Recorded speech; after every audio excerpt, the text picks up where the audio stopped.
ఆకాశవాణి తిరుపతి కేంద్రం మరియు వేమన విజ్ఞాన కేంద్రం సంయుక్తంగా ఈ నెల 20న విద్యార్థుల కోసం వ్యాసరచన పోటీలు నిర్వహించనున్నాయి. స్వాతంత్ర అనంతరం దేశ నిర్మాణంలో ఆకాశవాణి పాత్ర అనే అంశంపై తెలుగు, ఇంగ్లీష్ భాషల్లో పోటీ జరగనుంది. హైస్కూల్ స్థాయి నుంచి డిగ్రీ వరకు విద్యార్థులు ఈ పోటీలో పాల్గొనొచ్చని నిర్వాహకులు తెలిపారు. ఈ పోటీకి సంబంధించిన పోస్టర్ను ఆకాశవాణి తిరుపతి కేంద్రంలో విడుదల చేశారు. పోటీలో విజేతలకు ప్రథమ, ద్వితీయ, తృతీయ బహుమతులతో పాటు పాల్గొన్న అందరికీ ప్రశంసా పత్రాలు అందజేయనున్నట్టు తెలిపారు. కార్యక్రమంలో అధికారులు, వేమన విజ్ఞాన కేంద్రం ప్రతినిధులు పాల్గొన్నారు. ఆకాశవాణి మన దేశానికి ఎంతో గర్వకారణమైనటువంటి ప్రసార మాధ్యమం 1936లో ఆరంభించబడి ఇప్పుడు ఆకాశవాణిగా రూపాంతరం చెంది ఎన్నో కేంద్రాలతో భారతదేశంలో మారుమూల ప్రాంతాలకు కూడా భారత ప్రభుత్వ సంక్షేమ పథకాలను అలాగే మంచి మంచి సమాచారాన్ని, వినోదాన్ని కూడా అందిస్తూ ఉన్న ఏకైక సంస్థ మరి ఆకాశవాణి.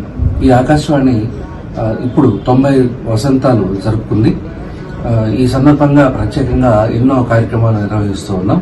అందులో భాగంగానే మనము తిరుపతి వేమన విజ్ఞాన కేంద్రం వారి సౌజన్యంతో ఒక వ్యాసరచన కార్యక్రమాన్ని మనం విద్యార్థులకు పోటీ ఏర్పాటు చేయడం జరిగింది.